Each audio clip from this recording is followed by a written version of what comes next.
গ্রীষ্মের শুরুতেই দেশ জুড়ে বইছে তীব্র তাপপ্রবাহ। এতে ঝালকাঠির হাসপাতালগুলোতে বাড়ছে জ্বর, নিউমোনিয়া, ডায়রিয়া আক্রান্ত রোগীর সংখ্যা। এমন পরিস্থিতিতে দীর্ঘদিন ধরেই নষ্ট সদর হাসপাতালের ডিজিটাল এক্স-রে মেশিন। বিস্তারিত জানবো সহকর্মী আলামিন তালুকদারের কাছ থেকে।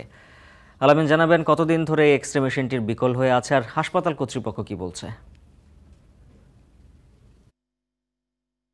উজ্জ্বল, ধন্যবাদ। আপনি যেমনটি বলছিলেন, গত কয়েকদিনের তীব্র তাপদাহে ঝালকাঠিতে বেড়েছে জ্বর, সর্দি, কাশি, নিউমোনিয়া, ডায়রিয়া সহ নানাবিধ রোগ।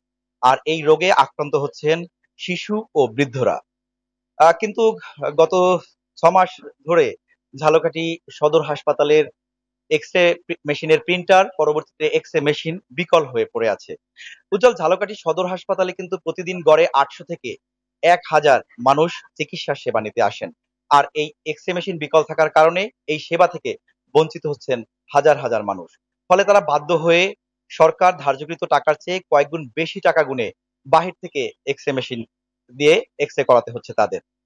হাসপাতাল কর্তৃপক্ষ বলছে এই এক্স-রে মেশিন বিকল হওয়ার পরপরই বিভাগীয় যে ইঞ্জিনিয়ার রয়েছে তাকে পত্র দিয়ে জানানো হয়েছে। এরপর এ বিষয়ে একটি টেন্ডারও হয়েছে।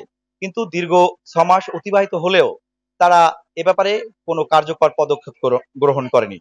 এখন হাসপাতাল কর্তৃপক্ষ বলছে এ ব্যাপারে তারা আবারও ঊর্ধ্বতন কর্তৃপক্ষকে জানিয়েছে। ঊর্ধ্বতন কর্তৃপক্ষ বলছে এ সমস্যার দ্রুতই সমাধান মিলবে। তবে একটি সূত্র বলছে, উজ্জ্বল, এখানকার স্থানীয় কয়েকটি আহ ডায়াগনস্টিক সেন্টারকে বিশেষ সুবিধা দিতে এই এক্স-রে মেশিন সচল না করে গড়িমসি করছেন কর্তৃপক্ষ।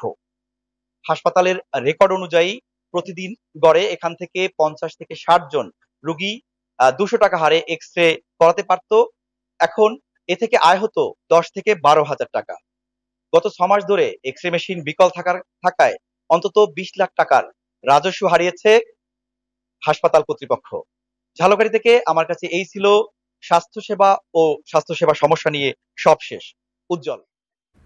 আলামিন তালুকদার যুক্ত ছিলেন ঝালকাঠি থেকে। এখন